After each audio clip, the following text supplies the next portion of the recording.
Hi there, and welcome to episode 4 of Meet the GM. And today's guest we have Gary, and I maybe spelt your name Groovy rightly because it's 4 R's, 6 O's, 3 V's, and a Y. Yeah, Is that's that the right? one. Yeah, four There you six go. three Y. Yeah, it's the easy way to remember it. There's a Yeah, very long story on that one. yes. Yeah, I thought that was a bit of an interesting one. But I'll let everybody tell you a bit about yourself that don't know you already in this league. So. Yeah, so as I say, my name's Gary Thorpe. I go under the handle of Groovy, and I have done for the last however many years since playing an online game called Battle Mail. If anyone out there knows what it was, that was a handle I kind of went with way back when Austin Powers has just about come out. That's how old I am and stuff like that. And it just seemed a silly game, silly name to stick with, and it's just stuck forever. And I can't change it now. It's one of those ones. It's like changing your first football team, isn't it? Your first handle is the one you always stick with.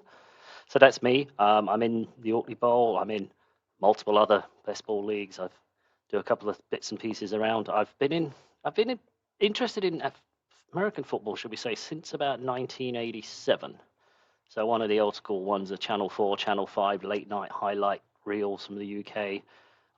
Got massively back into it again recently, I suppose, last 4 or 5 years, picking up with the 49er Faithful UK group and also just getting more involved in fantasy football. I did try fantasy football way back when, um, but it was like the old, I don't know if you ever tried it, Johnny, but there was an old Yahoo fantasy football site that was absolutely horrendous for when you were a UK player, because by the time you even remembered to log in, and then all the information you got was 4 days old, and everybody had just stolen your waivers and stolen your trade and everything else anyway. So I never really got fantasy football back then, but obviously with the way things have changed and the way things have become so much more available to the UK fans, I thought I'd dip my toe in last year. And it's like you dip your toe in and go, well, I'll do one league and then I'll do another league.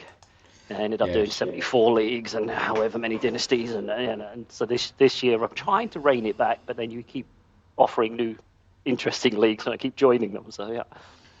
Yeah, I've thought about that, but you have you have joined a couple of leagues I haven't joined because I've seen them go in the chat and you're like, I'm in. Mm. You're getting as bad, well, not quite as bad as me, but let's say most of mine are just best ball, which even if it has free agency and stuff like that, I just draft it and leave it. Loved it. And Done it, one and done, isn't it? Basically, yeah. yeah, and if people want to roll over it and pick up people in free agency, go for it. But I'm just doing draft it and leave it. And I've won a couple, lost more than that because half my team were on IR or whatever. But Yeah, I had that last year. It's like I'm doing really well. Oh, and everybody's injured, and now I'm dead. Yeah, yeah. well, Signify. I just missed out in the Warrior Bowl last year by losing the last game. I was second in the division to finish in fifth and missed the playoffs. Mm. I had a 3 game losing streak, but my first 2 picks were uh, Jefferson and Cup. So if Yeah. So when if they Cup went down, hadn't, you were. yeah. So if he hadn't been down, I probably would have had a good chance. But Yeah, I remember somebody it's, else in the Warrior Bowl. They kind of needed a player to make one catch or something, and he didn't make that one catch, and he ended up not winning that game. And it was like, oh. So it's great. I mean, I've loved it last season. And, I watched so many more games because I had a player or some sort of some relevance to me rather than just the one team that I would normally watch. So yeah, it's good. it is good. There's a lot of good ones like that. Yeah. So obviously, how did you come about your team name?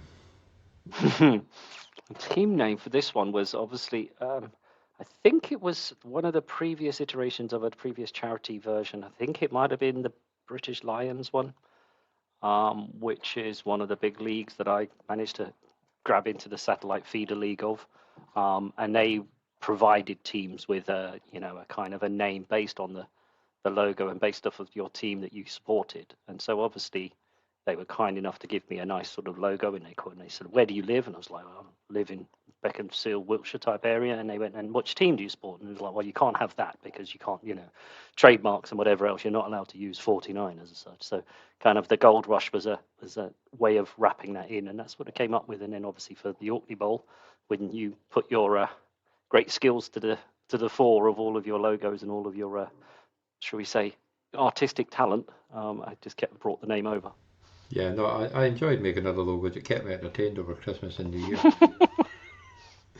Although I the think it kids were became driving a nuts. bigger thing. I think it became Yeah. quite a bigger thing than you expected initially, though, didn't it? Well, yeah, it was probably twice as many than I'd even dreamed of. But it's good, and hopefully everybody stays for a while. So Yeah. But yeah, so what division are you in? 'Cause I can't actually remember off the top of my head. Ring of Broadcar. There you go. That's the one. Yeah. I think that's who I'm in. Yes. Yes. I have to quickly go in and have a quick look at Sleeper to find it. Yep, Ring of Broadcar. That's me. So Cool. my puppy has decided to So join. what? And we've got, so obviously you've already answered this one, but we'll go through it. So, what is your favourite NFL team?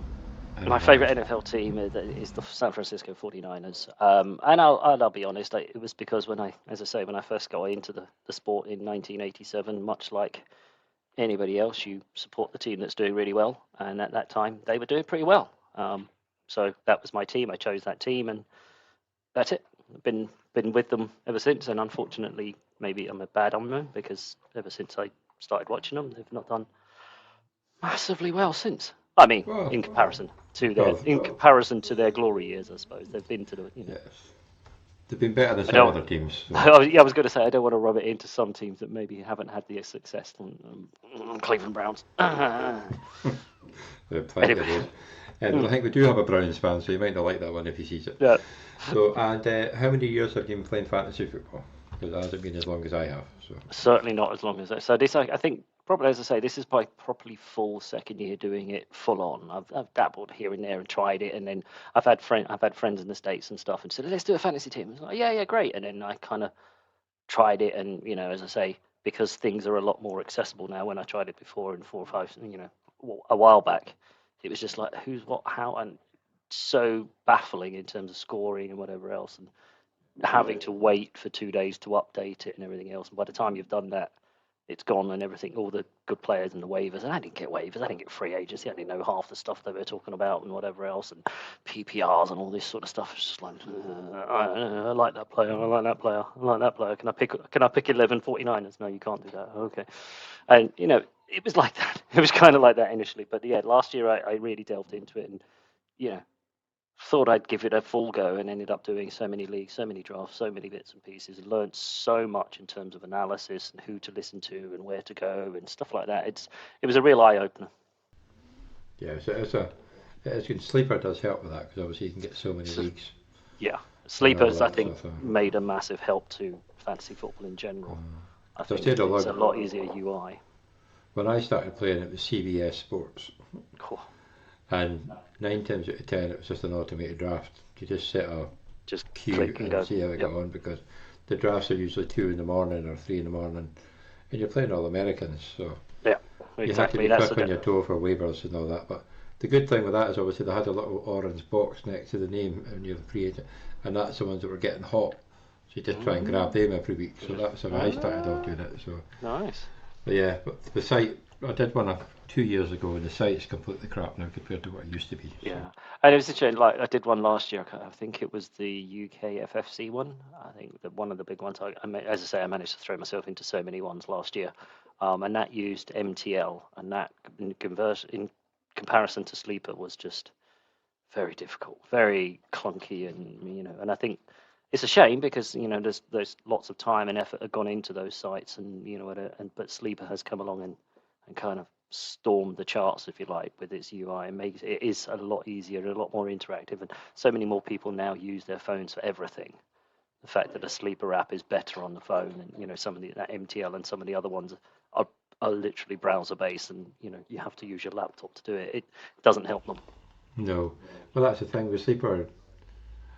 If you're on the like Safari or you're on Google, you can't see any of your best ball teams. No.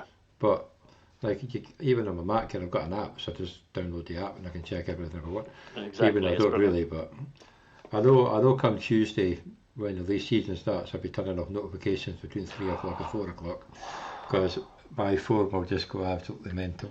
Absolutely, definitely a good tip I for anybody out there who's got that, and who's all their notifications are on for their drafts. Make sure you turn it off unless you really want 700 notifications. But 90% of my leagues I do turn off notifications unless I'm being a commissioner or it's got free agency, but you still get that weekly notification and there's no way of turning it off, and that's the weekly one you can't get way of, and with your so current annoying. with your current commissioner duties. This you're gonna have to just unplug your phone and turn it off. I know It's the only way. it's this. I know it's going to be. It's usually when I'm picking the kids up for school as well, like on a Tuesday. So that'll be more fun. So anyway, so the next question's actually maybe quite a good one because you have had quite a nice little trade come through. What is your best or worst trade you've done or seen happen? Well, have I done any? I think I got some trades last year. I can't remember all of them, to be honest. I was going blind into half of them. I think I got taken for a ride for a number of them. I think I lost a couple of sort of mid-round trades where it was just like, yeah, what's the worst that could happen in some dynasty leagues and stuff. Now it's like, it's really come back to bite me. There's one league I've got no QB, no sensible QBs or anything. And then when I went into the draft this year, I think it was a dynasty. It might have been your one. I can't remember. But they didn't. And I was like, I have no draft picks. Why have I got no? I'm picking nobody. I was like, oh, I'm stuck with Sam Howell and Tua, I think, as my QBs for this year. And so it's like, oh, that was dreadful. But then, as you say, just before coming on here, I threw a trade in the British Lions one that I'm in again this year, where my first and second picks, I think I was drafting 11th in a team, in a 16-team league, was it, or 14 or something? And some guy, Haldane, I think he's probably Martin's in this one. Martin's in this one, isn't he? So he just fired a dangling sort of, put the bait out there. He offered his 101 pick for my 111 and 2-8 or whatever, and 2-6, 111, 112, 2-4, whatever it is. And I thought, what's the worst that could happen?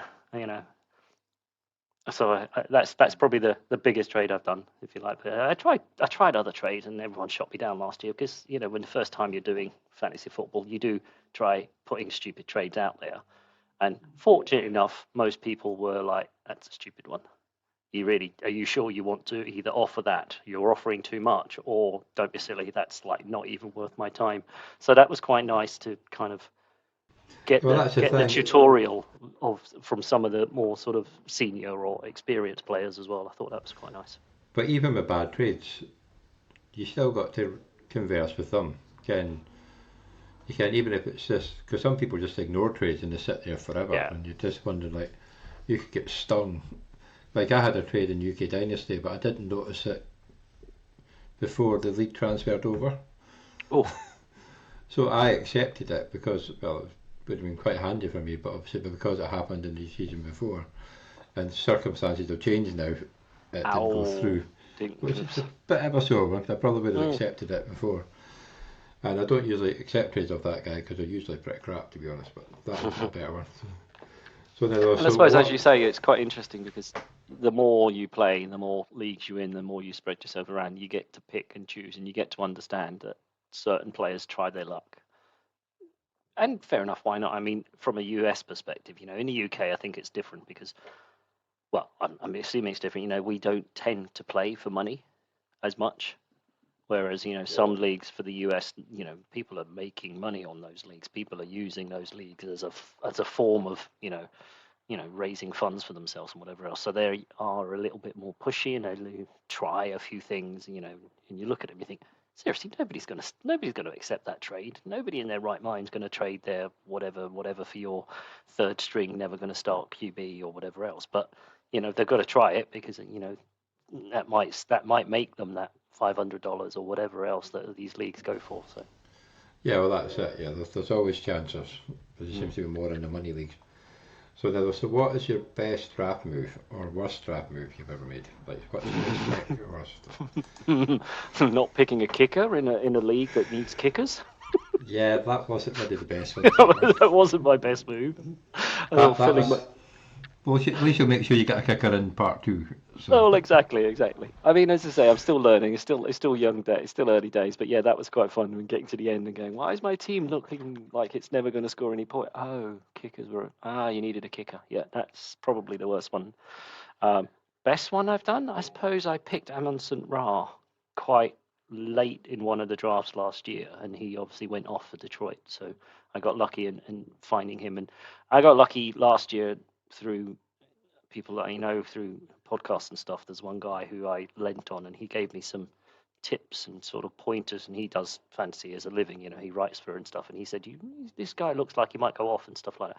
I mean, he scored sort of 5 out of 6, 5 out of 7 on the ones that he picked up. So, I did reasonably okay, and he was one of them. And Travis Etienne was another one that he was quite high on. But, a lot of people were. Yeah, well, that's it. I mean, he did have flashes a year before, but yeah, he definitely. Yeah, he came on last year. Yeah, he came on quite well at the end of the year before, but then everyone was like, well, that's because he had nobody else to, go with or whatever else. And it was like, yeah, but then he still had nobody. You still needed Goff to hit him. Yeah, and that was the risk. It was Goff, and everyone's, And he had a good year, so yeah, he had a redemption year, I suppose. I don't know. It's interesting. You got to look at it in regression and stuff like that. But it was almost a redemption year, a chip on his shoulder year for Jared Goff, I think. And I don't know this year. Detroit, I think, have shot themselves in the foot so badly with the whole, suspending their number one wide receiver for 6 games. It's like. I think a few other players in the team possibly suspended too, so it should be. Well, some of them just got. I think they lost 2 of them, didn't they? 2 got just kicked off the team straight off, didn't they? Yeah, one got banned for a year, and another one got banned for 4 games. So. Yeah, it's just a bit crazy. Like, it's institutional as well. It's not just one player or whatever else. You can, the fact it's so many players and so many staff members and everything else. You can tell that it's an institutional problem. But the daft thing is, if he stepped outside the building, it would have been okay. But because they did it in the facility. Go stand. I suppose. Go away from the car park. If you'd have done it at the coffee shop down the corner, you'd have been fine. Yeah. But I think we talked about that on WhatsApp or somewhere or other. I think the Lions were unfortunate in a way. I think they were the scapegoat team.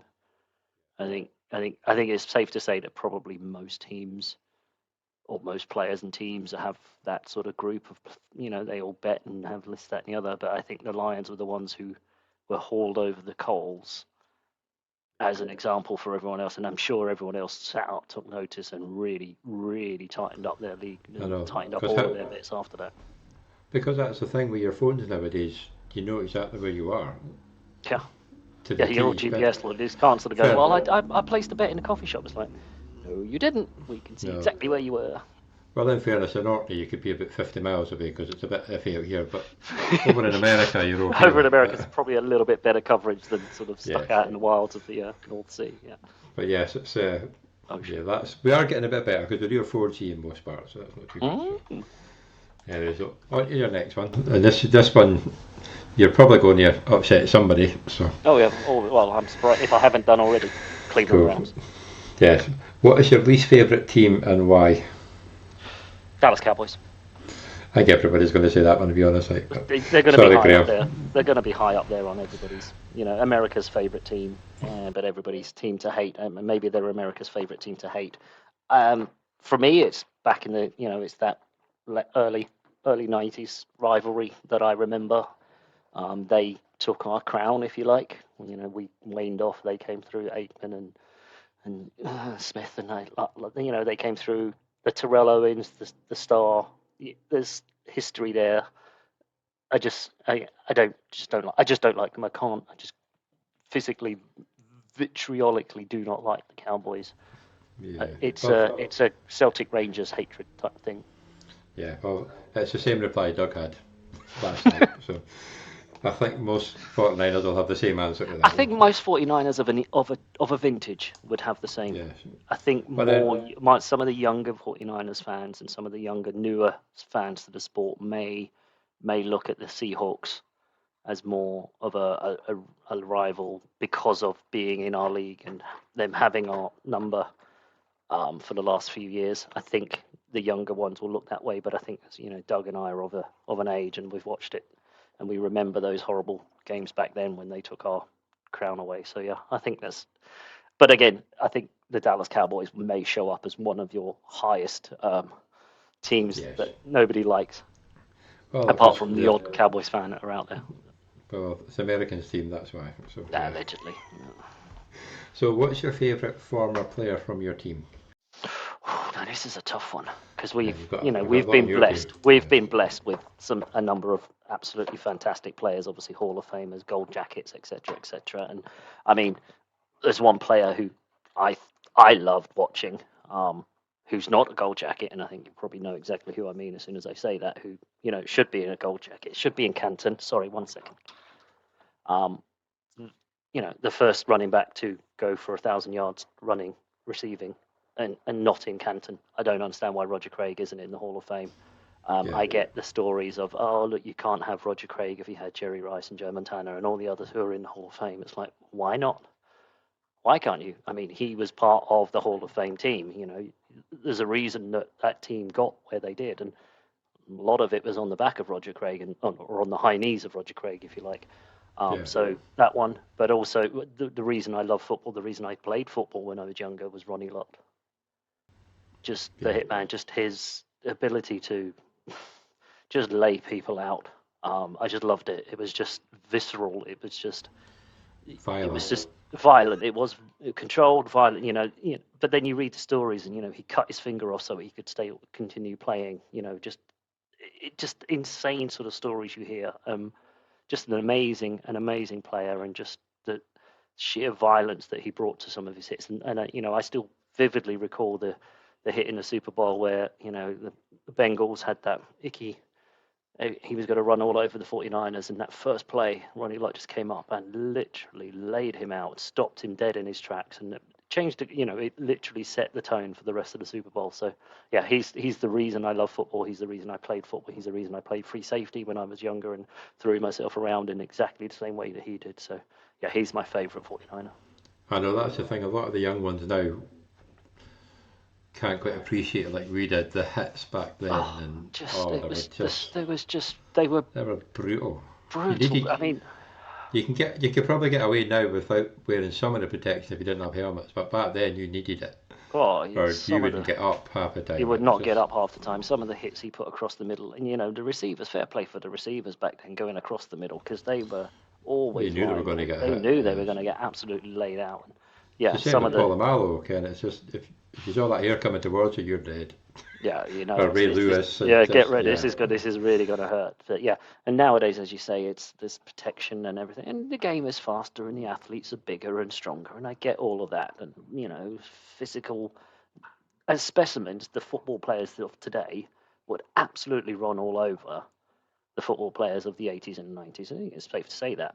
But players until the players of the 80s and 90s, then okay, now we'll hit you, and then it'll be different, because yeah, absolutely, those guys carried some extra anger and aggression with them that I don't think today's players are fully appreciative of. Yes. Well, this might actually lead to your next question, because obviously the next question is, what's your favourite former player not from your team? So you go in the same sort of position, or you've still got loads to choose from. But I've got tons to choose from. That's an interesting one. Like, I changed my mind in the second podcast when I remembered about Randy Moss. It's interesting. I'll say one now, and I'll probably ping you going, "Oh no, gonna change it. I want to put this one in." Now, Johnny Unitas was an interesting one. I did manage to watch some of his stuff, and he was great and flashy. And then you had, I'm loath to say it. Really loath to. Actually, no, I'm not. I loved watching John Elway. He was great. He was put the game on his shoulders. He was a difference maker back then. He was like an early Josh Allen-ish type play. He would run. Basically everything went through John Elway and the Broncos. Granted, he didn't win any Super Bowls until very much later, which I also like about him, which is why I enjoyed watching him, because we had their number for a number of times. 55-10, I think, was the score. Anyway, but everybody had 10 against him, was it not? That's true. That is true. So, John Elway was Marino obviously was something pure about the way he played and the way he passed. But nobody stands out. Ronnie Lott stands head and shoulders. Even thinking Steve Young and Montana from our era. I can't say an NFC player. I can't. I can't say that, because it just, again, like the Cowboys, like anybody who was in our team, they were in our division or in our conference. I can't say I enjoyed watching them play, but I did watch, and I did enjoy watching. Thurman Thomas. There you go, Buffalo Bills running back. Oh yeah, he was good. He was good. I knew it was coming. I had to jiggle the brain around and talk about a few others, and then suddenly it would come through. It was either Thurman Thomas or Bruce Smith, and that Buffalo team that should have won a Super Bowl. They went to 4. They deserved it. Oh yeah, they were. Yeah, they were an amazing team, and they really should have got a ring. But yeah, Thurman Thomas or Bruce Smith. There you go. Knew I'd get them out there. There you go. So there you go. Who's your favourite player from your current team? Your team, the 49ers. You've got plenty to choose from. You do. Obviously, George Kittle will be quite a popular answer. Well, I can tell you, Doug went for Bosa. Yeah, I can see that. I've got some political concerns with Bosa. I can't really call him out as my favourite player because of his political stance. So that's a personal thing. He's quite a, shall we say, he'd walk around, he wouldn't look bad in a red cap. So I can't say that. Kittle, obviously, the vibe that he has from just a guy who looks like he's out there loving playing football for a living. He does. If he can stay healthy, that's a problem. If he can stay healthy, he'd be just, I mean, I've saw some crazy stats that he's only 200 yards short of Kelsey and maybe 1 TD short after the first 6 years, and it's just that doesn't make any sense from a stats perspective because of everybody. Consider the QB he's had, yeah. Well, consider the QB he's not had compared to who Kelsey's had. Anyway, does Kittle's in there? Obviously, CMC trade last year. I'm picking CMC almost first round. Every first round pick I've got so far has gone CMC because everything's going to go through him. Sod's Law states he'll get injured in week 2 and all my teams will be ruined. Debo's. I like Ayuk. I do like Brandon Ayuk. He didn't do well in the first year. He knuckled down. He put his head together. He learned from it, and he came back, and he's got better and better. And some of the routes he runs, and then you watch them, he literally leaves defenders for dead. And some of his cuts and some of his, some of the stuff he does out there to get open. And I think he's due he had a big year last year. He was over 1,000 yards and whatever else. But I think he's definitely due a big year. And I do like him, yeah. Yeah, and if Purdy is the guy and he's our QB, and it sounds like he is, and he's going to be ready, and no. We could spend all day talking about 49ers QBs because everybody talks about QBs and 49ers. It'd be nice to have an off-season without talking about a 49ers QB controversy. But yeah, I do think Brandon Ayuk is going to go off this year, so he's kind of my pick for the one I'm watching this year. Cool. And of course then, this will probably nobody from the NFC again, but who's your favourite player who's not on your team? Not in your team. Not so in my anybody team. else in the NFL playing at the moment who's not in the 49ers? You got to love the backyard mentality that Patrick Mahomes has. He's just. I hate it because obviously he beat us in the Super Bowl and whatever else. Well, we beat ourselves anyway. But some of the stuff he does, some of the plays that he just extends, and it's it's jaw dropping at times. It's literally, and that's why you want to watch professional sports. You want to watch it for those moments where you just sit there and go, "Did he really? Wow, he just did what?" And you have to watch it on replay, and you have to rerun it, and you have to watch the replays again and again, and still you sit there going, how did the dink passes that he does, all those, the no look side throw, the no look side throw, curls it. It's just I mean, that's what you want from watching professional sports. I hope Lamar Jackson comes back to the way he played a couple of seasons ago, because I thought he was outstanding, and obviously he's been injured and whatever else, and all the contract negotiations, whatever else has gone on. But I really hope he comes back to some of that just wow factor that he had as well. But yeah, those two, I suppose. Cool. Well, I'm hoping Lamar too, because I've got him in a couple of dynasties. So, and he has cost me a couple of years because he's been injured for so much. Yeah, especially near the end. But you just got to hold on to, because you just know hopefully he's coming back. And a new head coach in Baltimore sounds like they're going to maybe open it up a bit and not be such a run-heavy team. So yeah. Well, no, he can run the ball all day. He doesn't. Yeah, exactly. They don't need a running game and just sort of spread it around and let him break people's ankles. But if he's healthy, then it helps J.K. Dobbin and it'll help Gus Edwards, because they don't know who's going to catch the ball. Yeah, exactly. And he's never been the best thrower. He does like to throw pretty high, but yeah, hopefully the boys can catch it. He's got Andrews, so you can't argue with that. Can't argue with that, and he's got, they have got a couple of extra on the receiving core that they've picked up on as well. And I think that Zay Flowers draft is a good one. I think he's going to be really good as well. No, that's very true. Anyway, so what is your favourite NFL and fantasy podcasts? Whew. I mean, I'm a big fan of the around the NFL. You know, it's the biggest one. Everyone knows it. But it's still, it's gone through a bit of up and down recently, but it's still quite a fun one. I do like listening to Matt Mayokas, obviously 49ers talk, because hey, why would I not say it's the 49ers one, right? And obviously from a UK perspective, the 49ers faithful UK, they've come on leaps and bounds in the last 2 seasons, 3 seasons. They've actually managed to, they've actually hosted an official 49ers call-in show. So, the guys in the UK have absolutely been embraced by the 49ers. So I've got to say that the 49ers Faithful UK podcast is definitely up there. Worst one? Probably the one that I'm supposed to be doing, and so being hit Well, I and never miss. asked for a worse one. I just asked what your favourite ones to listen to. Yeah.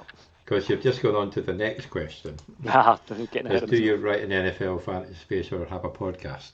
You do a couple. I've got a couple. I've got some different bits and pieces as part of the Let's Talk Sport network. I'll give those guys a shout. Dan Harris needs a bit of a shout because he's put together a sports network of like-minded fans and individuals. In the last 3 years, he uses sport as a way to communicate with the outside world because he's housebound with some health problems or whatever else. So there's a lot of us on Let's Talk Sport, and Dan's been so supportive and given us a platform to do podcasts. So I've done an F1 podcast, Let's Talk F1. I've done a soccer, shall we say, let's call it soccer, because we're talking about American football here, where it's kind of like three of us just shoot the breeze and talk about absolutely anything and everything and go, we call that Let the Mayhem Begin. I am looking at restarting one that Johnny, you and I have done a couple of episodes of called Football from Across the Pond, which is kind of American football with accents, and that was going out to the US, contingent, just a little bit different with a UK slant, and I've jumped on a couple of the 49er faithful ones as well. And Alex Simpson's got a new one about flag football, and Paul Hope's got his one, and the 49er faithful's got one. So yeah, I kind of, with the benefit of Let's Talk Sport, I've ducked in and out, and much like dipped my toe into doing fantasy football last year and completely dived in and went on podcasts. So I'm all over the place. Well, you're the one that got me into podcasts. Yeah, you can blame me for all of this now. It's a bit different when I first came on and I had no idea what I was doing, sitting in the dark. Sitting in the dark, no lamp, no light, looking up your nostrils. The first thing the wife said to me is, I'm going to get one of those lights. I was like, okay, yeah, I remember you saying after the first week, you were like, the wife was like, she watched it, says, I'm going to get you a light. I said, okay, so yes, and I have a light here, which is good.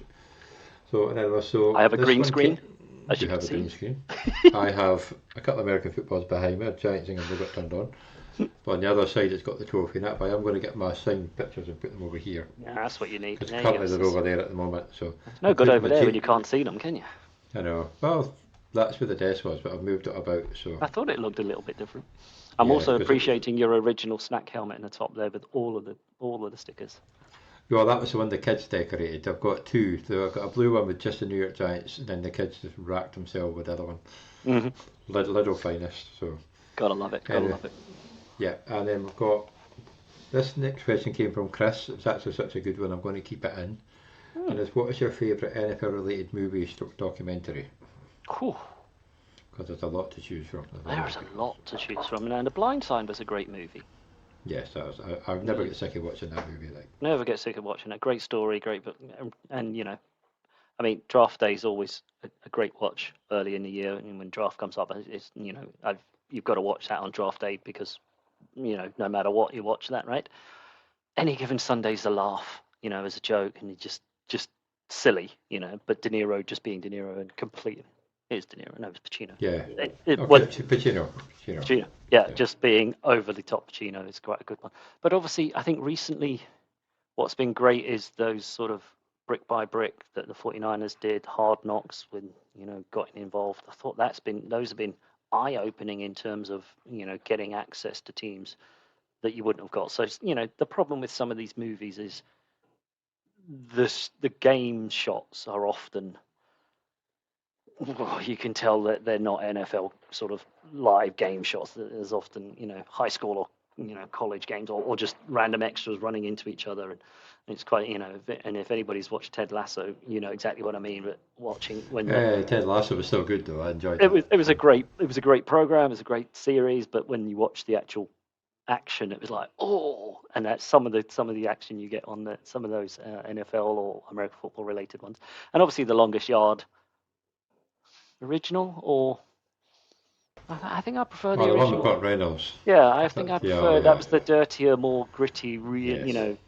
whereas obviously it got polished up a little bit and a little bit softened. Made Hollywoody, yeah. Yeah, a bit Hollywoody when not Ben Stiller, the other guy, Adam Sandler did. Adam Sandler, But yeah, I think but the longest yard, the Burt Reynolds one, where it was, you got the grit of what it would really be like if you were playing the prison guards and you were prisoners. Yeah, that was a lot of good one. So, and this next question is from Doug. So you're going to enjoy this one.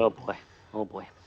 So I've to ask you, who do you think is going to be the starting quarterback for the 49ers in the playoffs? Because he's adamant you're going to make the playoffs. So. Oh, we're going to make the playoffs. There's no team in the NFC that has a better roster than us. No. In the playoffs, though, that's a nasty one, Doug, because we are renowned. Let's be honest. Yeah, we are renowned, obviously, with injuries recently, and you could say that our starting QB should be the one, but we ended up with our third string, Mr. Irrelevant, last time round.